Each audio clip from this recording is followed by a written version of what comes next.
деген өзендей ағып сағаттай тоқтамайды, тоқтамайды. Оны ешкім тоқтата алмас.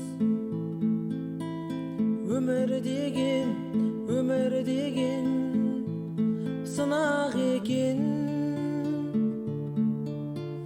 Тозақ па жұмақ па шешеді екен. Сонда да жылама, өзіңді қинама, тағдырдың сынағынан құлама. Сонда да жылама, өзіңді қинама, тағдырдың сынағынан